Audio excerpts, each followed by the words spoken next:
Next part of chapter 9, starting from page 107.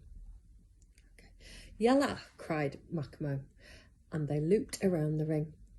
Shwaya, he called, and they slowed down to a gentle pace.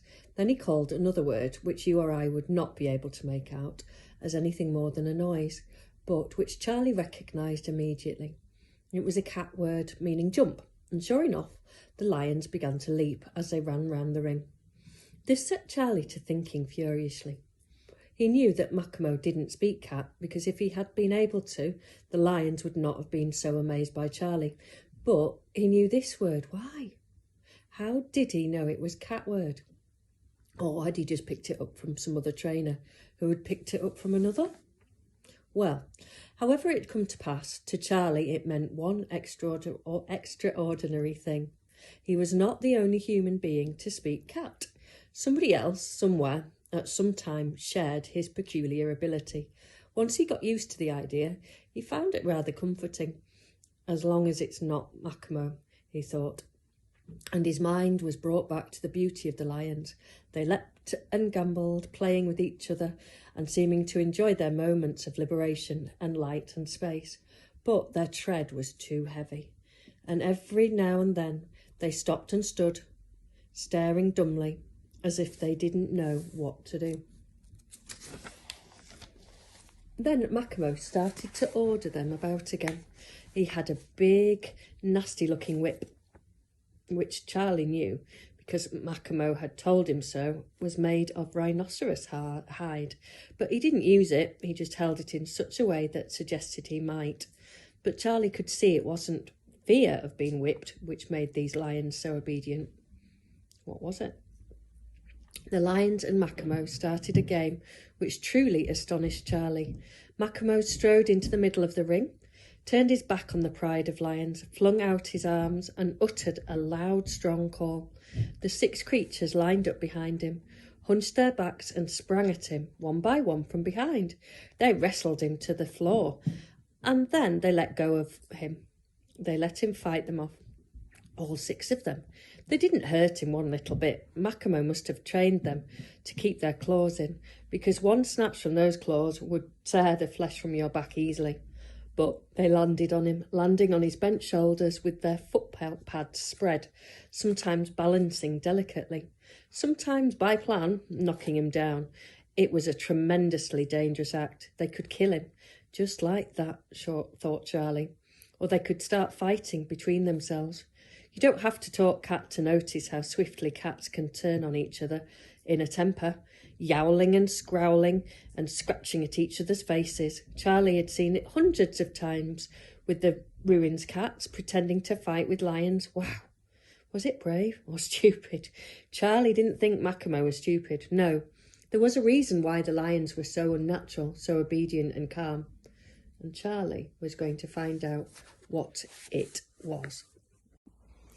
Rafi was still angry. His dark eyes were hard as pebbles, and his mind matched them. He was angry with himself for letting Charlie get away, and now he was even angrier for having left those silly messages on his phone.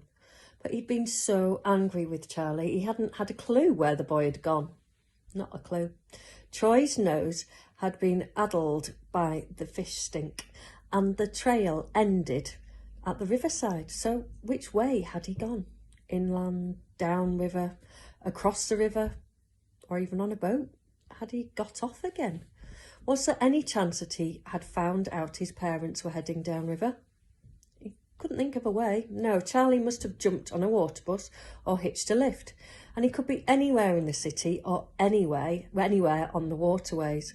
This made Rafi very angry indeed. Having Charlie would have made it such an easier thing to deal with those ridiculous scientists.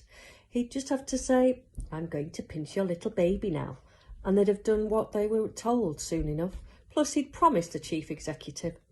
So now he'd have to spend money on hiring people to go out and find him. People who would keep their mouth shut, which always costs more. Rafi hated spending money on anything except himself and his clothes. He really didn't want to spend any on this. It was upsetting his budget and his pride. But Rafi was a realist, so he called the best research villain he knew, a young guy he'd met when he was in the reform school for stealing phones. He told him, "There's a brown boy in the city or on the waterways. Give him the name, the description, the details. He's young and soft," said Rafi. "He'll probably just go back home. I want him soon."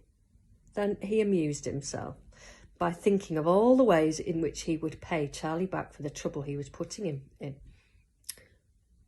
At first, Mackamo would not leave Charlie alone with the lions, but then he saw how Charlie's knack of calmness around them continued, and that the lions were calm with him too, and seemed, if anything, to like him.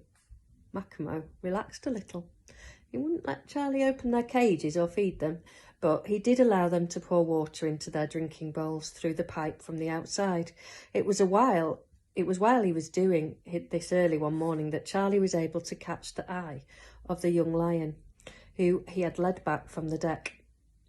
The lion gave a big, distinct yellow wink and jerked his head back in a significant fashion. Charlie made a "What do you mean?" face and checked over his shoulder just to make sure Mackamo wasn't looking. He wasn't. He was rolling one of his thin black cigarettes. He made another face, meant to signify, "Come over here and whisper in my ear." He bent his head down to the bars of the cage. The lion padded softly over to him and hissed in his ear with a swoosh of warm breath. "We need to talk to you. Got some news. Important." Charlie looked up in astonishment. "What news?" he squeaked in cat, too loudly, for then Mackamo turned, holding the black cigarette now between his even white teeth, and gave him a peculiar look. Charlie put his finger in his mouth. "Ouch," he said unconvincingly. "Hurt my finger. Sorry to disturb you." Mackamo stared a little longer, then struck a match on the heel of his boot and lit the skinny dark cigarette, which began to emit an evil smell. Its tip glowed as he stared at Charlie a little longer. And then he said, "I hope it isn't severe." Charlie smiled weakly, and then, miracle, Mackamo strolled out of the lion cabin, out onto the deck. Charlie whirled round to the lion cage. "What is it?" he cried excitedly. "What's the news?" Lions, after all, are cats. Like cats had been putting the word around to see where his parents had been taken. He should have asked the lion straight away. The young lion glared at him. "Shh," he said shortly, and turned to face the cage at the back of the cabin where the biggest, oldest lion lived, and addressed him in the most respectful way by name.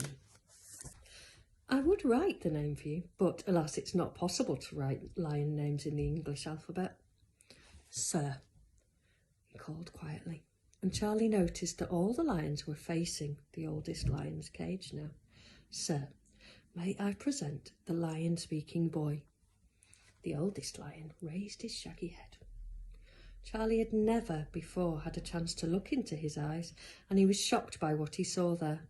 The lion was tired and sick-looking and old. His great yellow eyes were cloudy, and his movements were heavy. Though his mane was large and thick, still it lay flat without movement, and his whiskers just hung limply down. He looked like a creature without any hope.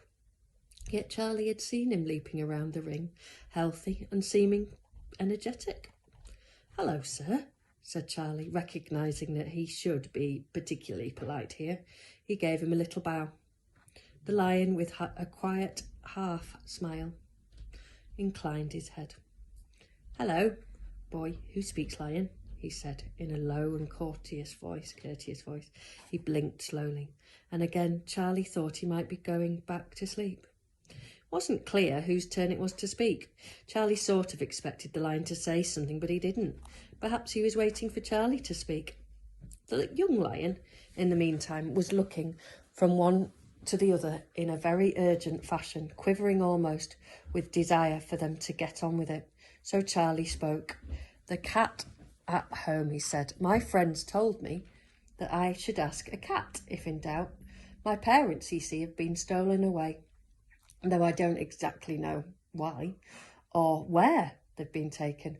But the river cats said they were on a ship going out to sea to France, and I wonder if you've heard anything." The oldest lion half smiled again, in such a sad way that Charlie felt a tweak in his heart. "I hear nothing, boy," said the lion. "I live in the dark. I go nowhere.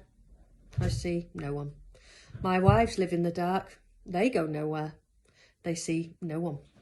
We eat dead meat. We stay still. From time to time, we are taken out by that human and made to do tricks like a monkey begging for a nut.